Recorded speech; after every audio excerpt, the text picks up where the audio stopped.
Salut Caroline, Bonjour. merci d'avoir accepté notre invitation. Caroline, tu es députée de la France Insoumise de Meurthe-et-Moselle. Tu es aide-soignante et tu as notamment travaillé en EHPAD. Alors, les EHPAD en ce moment sont sous le feu des projecteurs alors que sort une enquête du journaliste Victor Castanet aux éditions Fayard. Ça s'appelle Les Fossoyeurs.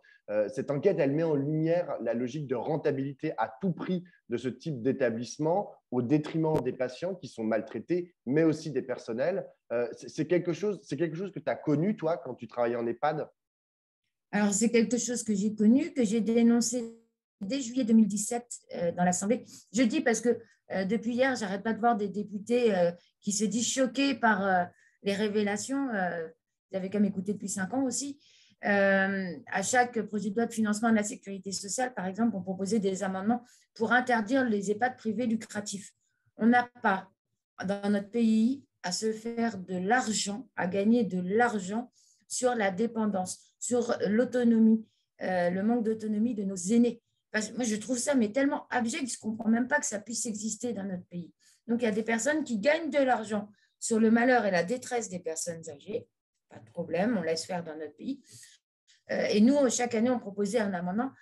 À chaque fois, on m'a rionné, c'était hurlement en disant mais oh les pauvres EHPAD lucratifs, vous les traînez dans la boue et le personnel avec. Alors je le fais comme je le fais sur tous les plateaux depuis hier, gros cœur, et moi je maîtrise super bien le cœur maintenant, Oh. à tous les personnels des EHPAD privés lucratifs. Et quand je dis les personnels, c'est de la personne à l'accueil au service technique cuisinier au directeur, qui ne sont pas responsables de la situation. Ils sont responsables de leur gestionnaire. Ils sont responsables du directeur des ORPA, de Corille, de Domisvie. C'est les gestionnaires les responsables, ce n'est pas les personnels. Et pourquoi je précise ça? Parce que je ne veux pas qu'on tombe sur le plus petit en disant oui, regarde, tu es aide-soignante, tu travailles dans un lit privé lucratif, mais tu maltraites. Les gens vont travailler pour gagner leur vie. Et alors, à chaque fois que je dis ça, ça choque un peu, vu mon étiquette politique, mais le directeur aussi. Le directeur aussi, il a un job et il va pour gagner sa vie. Et parfois, certains essayent de grappiller un petit peu pour que ça aille mieux, mais c'est compliqué. Mais du coup, c'est quoi le problème? C'est trop de patients pour trop peu de personnel et trop peu de moyens? Alors là, on est un ratio, parce que c'est bien ça qu'il faut comprendre, parce qu'à la Macronie, c'est des malins. On a un ratio de 0,54 personnel par résident. Emmanuel Macron et la loi grand âge d'autonomie proposaient de passer à 0,57 et donc embaucher 70 000 personnes ou 10 000, je ne sais plus. Sauf qu'il ne faut pas parler en personnel, parce que dans le personnel, vous avez toutes les personnes que je viens de vous citer, de l'administratif, technique au directeur. Il faut parler en soignant au chevet du résident. C'était la préconisation numéro 1 du rapport Fiat-Tibor de mars 2018, qui disait qu'il fallait passer à 0,6 soignants par résident. À l'heure actuelle, la moyenne en France, elle est de 0,25. C'est une horreur. On est 0,25 soignants par résident, alors que la moyenne européenne est de 1 pour 1 soignant par résident. Donc, on est un quart en moins que dans les pays d'Europe. Et ce qu'il faut savoir, c'est qu'en plus, on l'a dénoncé dans le rapport, c'est que les ratios sont plus bas dans les EHPAD privés lucratifs où on paye une fortune que dans le public qui n'ont rien pour permettre. Que le privé lucratif se permet d'embaucher des personnels faisant fonction d'eux. Alors, depuis hier, je me fais attaquer sur les faisant fonction. Je vais dire un mot. Je n'ai rien contre les faisant fonction. Mais si vous aimez vraiment ce métier, allez passer le diplôme. On ne peut pas faire imaginer que le diplôme d'aide-soignant ne sert à rien, n'existe pas. Enfin, si demain, et c'est l'exemple que je vais prendre à chaque fois, Pablo, tu dois aller te faire opérer et que je te dis l'anesthésiste, c'est Caroline Fiat qui va faire faisant fonction d'anesthésiste, je ne suis pas sûre que tu acceptes. C'est un mépris envers notre métier. Donc, les faisant fonction, qui sont souvent des ASH, des agents de services hospitaliers qui travaillent dans les établissements, si elles ont vraiment envie de faire le métier, elles vont soit vers une VAE, soit faire l'école d'aide-soignant, mais on se forme. Et il est inadmissible qu'en France, les EHPAD publics ou associatifs ne puissent pas embaucher des personnes faisant fonction, mais le privé lucratif fait ce qu'il veut. On ne sait pas par qui il est protégé, mais il fait ce qu'il veut. Alors, j'ai vu que dans tes interventions, dans tes différentes interventions depuis 2017, tu fais une différence entre le privé lucratif, que tu attaques assez frontalement, et je trouve ça tout à fait normal, et les EHPAD publics. Est-ce que ça se passe beaucoup mieux en EHPAD public? Est-ce qu'il n'y a pas de situation de maltraitance en EHPAD public? La maltraitance, Mmh, avant, on disait maltraitance institutionnelle, c'est-à-dire mmh, que c'est une maltraitance, on ne sait pas d'où elle vient. mmh, Que j'ai nommé maltraitance gouvernementale depuis 2018, étant donné qu'à l'époque, Agnès Buzyn avait mon rapport accablant sur son bureau. Maintenant, c'est de leur faute à eux, c'est de la maltraitance gouvernementale. On sait mmh, de la faute à qui a lieu cette maltraitance. La maltraitance a lieu partout. Pas de la faute des soignants, c'est de la faute du manque de financement. mmh, Mais ce qui est, c'est pour ça que moi je tape dessus, ce qui est horrible, c'est qu'un EHPAD public qui va maltraiter par manque de personnel, par manque de moyens techniques, par manque de matériel, il n'y peut rien. C'est parce qu'on ne lui donne pas une enveloppe suffisante pour faire mieux. Les EHPAD privés lucratifs, eux, versent des dividendes aux actionnaires avec toutes les économies qu'ils ont faites. C'est ça qui est inadmissible. Je rappelle quand même que pendant la première vague de la Covid, donc printemps 2020, moi, je travaillais encore en réa, mais j'étais sur un rapport pour surveiller tous les établissements sociaux et médico-sociaux pendant la crise Covid. L'hécatombe dans les EHPAD, tout le monde s'en rappelle. Corillan était prêt à verser 53 millions d'euros à ses actionnaires. Moi, je suis montée au créneau, parce qu'on les auditionnait en même temps, en disant, vous ne pouvez pas avoir vu mourir autant de personnes dans la situation où les EHPAD sont mis en avant, comme quoi il n'y a pas de moyens ni rien, distribuer 53 millions d'euros à vos actionnaires. Ils avaient reculé là-dessus. Ils n'ont aucune bienveillance. Eux, ce qu'il faut, c'est gagner de l'argent pour donner aux actionnaires. C'est ça la grosse différence. mmh. C'est qu'il y en a, c'est parce qu'ils n'ont pas les moyens, et d'autres, c'est pour avoir des moyens pour les actionnaires. Il y a quelque chose qui est assez compliqué à comprendre pour quelqu'un qui regarde ça de l'extérieur, c'est le coût, parce que ça coûte quand même très cher de mettre une personne âgée en EHPAD. Ça coûte, je sais pas, plus de 3, 4, 5, 6 000 euros parfois. Tout ça pour qu'il y ait des conditions d'accueil qui soient déplorables. Comment est-ce que tu comprends que même en payant parfois 5, 6 000 euros pour mettre une personne âgée en EHPAD, enfin, tu vois, les familles continuent d'accepter en fait de les mettre en EHPAD malgré le coût. Parce qu'il y a un moment donné, on ne peut plus rester sur le domicile. Les aidants n'y arrivent plus. La charge, entre guillemets, est trop lourde pour eux, que ce soit la charge physique ou la charge affective. Ce n'est pas simple de s'occuper d'un proche. Donc, arrive un moment, ils disent, ben, on n'a plus le choix, il faut aller en EHPAD. Moi, ce que je peux dire, c'est que si demain, avec la France insoumise, on gagne, les gens iront par plaisir à l'EHPAD, mais pas en attendant. On n'appellera plus ça EHPAD d'ailleurs. Moi, j'aimais bien le terme maison de retraite, maison des seniors. Mais à l'époque, quand c'est sorti de terre, les gens choisissaient d'aller dans ces maisons de retraite parce que veufs ou veuves, et ne voyant plus trop les enfants, ils en avaient marre d'être seuls chez eux et ils avaient envie de vivre avec d'autres personnes. Mais là, c'est devenu tellement un mouroir, c'est devenu tellement horrible que c'est la punition ultime. C'est ça y est, on est obligé, on va à l'EHPAD. Et c'est tellement dur physiquement, on n'a pas de choix, que les gens sont prêts à payer des fortunes pour que la personne soit prise en soin dans notre pays, la France, 5e puissance mondiale.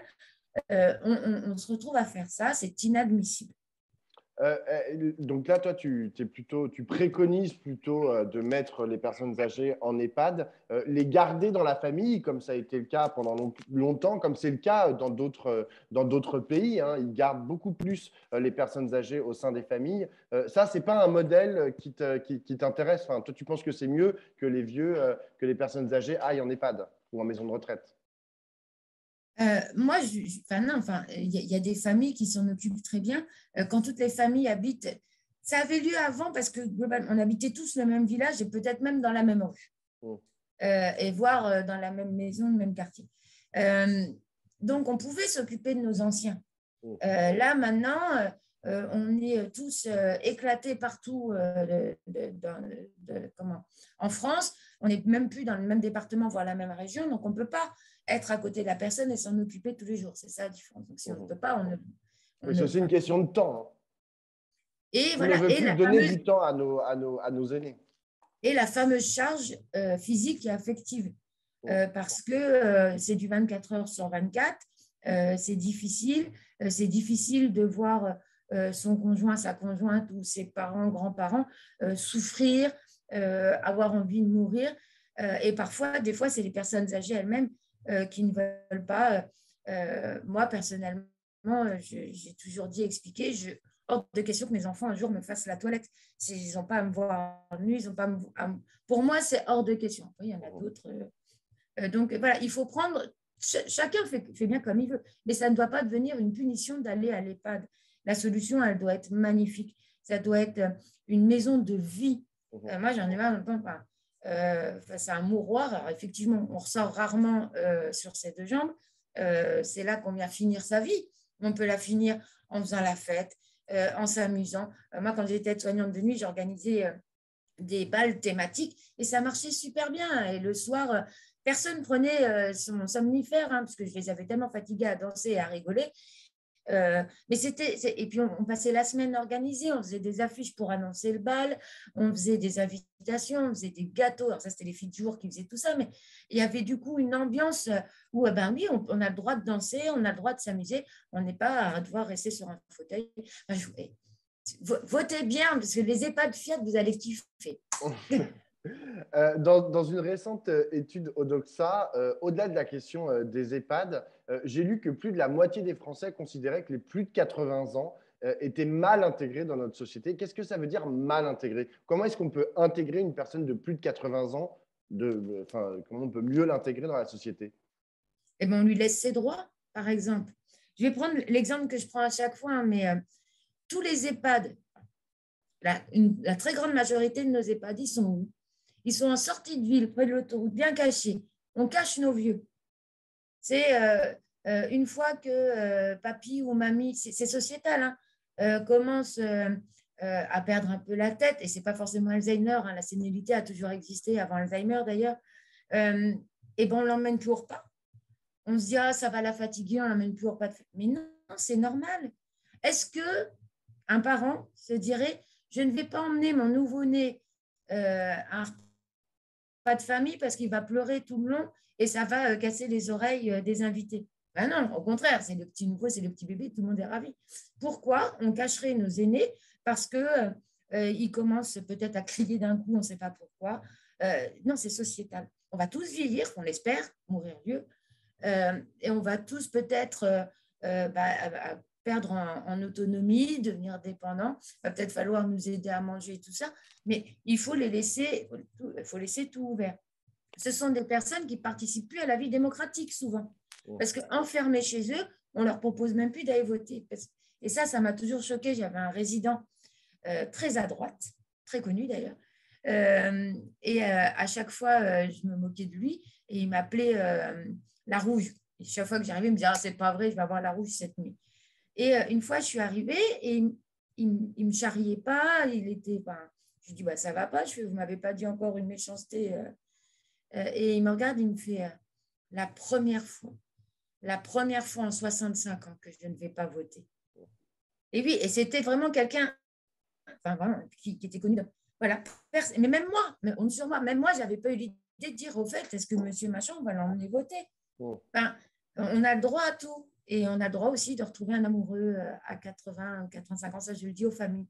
C'est toujours quand il y a des couples qui se forment, c'est maintenant, elle perd la tête, elle a toujours été amoureuse de papa. Ou, eh ben, voilà, je dis toujours aux familles, si toi tu divorces ou que tu vas voir ailleurs, est-ce que tu vas demander autorisation à ta maman? Non. Je pense que ta maman, du coup, n'a pas demandé ton autorisation pour donner la main d'un nouvel ami. S'ils disent nouvel ami, j'adore. J'ai une dernière question, Caroline. On est en pleine campagne présidentielle. Tu en as un peu parlé. Tu as dit que si la France insoumise était au pouvoir, si Jean-Luc Mélenchon était élu président et que tu étais, je ne sais pas moi, ministre des Affaires sociales, par exemple, les EHPAD ou les maisons de retraite version Fiat, ce serait la folie à London. Est-ce que tu considères qu'aujourd'hui, au-delà de toi, de ta parole, est-ce que tu considères que la question du grand âge et des personnes âgées, de la façon dont on les prend en considération, elle est assez présente dans cette campagne? Je rappelle que les plus de 80 ans, c'est quand même aujourd'hui un peu plus de 6% de la population française. Alors, elle est présente, Moi, la question m'est beaucoup posée en ce moment par les journalistes. Nous portons un programme, l'Avenir en commun, qui nous tient à cœur, et on appelle les gens à voter l'Union populaire. Le programme L'Avenir en commun remplit de très bonnes idées dedans. Et ce programme est porté par Jean-Luc Mélenchon. Jean-Luc Mélenchon ne peut pas, il y a 684 propositions, ou 692, tout augmente, parce qu'on a tellement de bonnes idées. Il ne peut pas prendre toutes les propositions et en parler, et il ne peut pas faire l'actualité non plus. Ce n'est pas lui qui choisit les sujets quand il va sur les médias. Mais on est tous des porte-parole et on porte tous les livrets. Il y a le livret alimentation, le livret éducation, tout ça. Et moi, dans le livret santé, depuis 5 ans, nous portons le sujet des EHPAD, des personnes âgées, qui ne sont pas toutes dépendantes, pardon. Certaines ont besoin de rien jusqu'à la fin.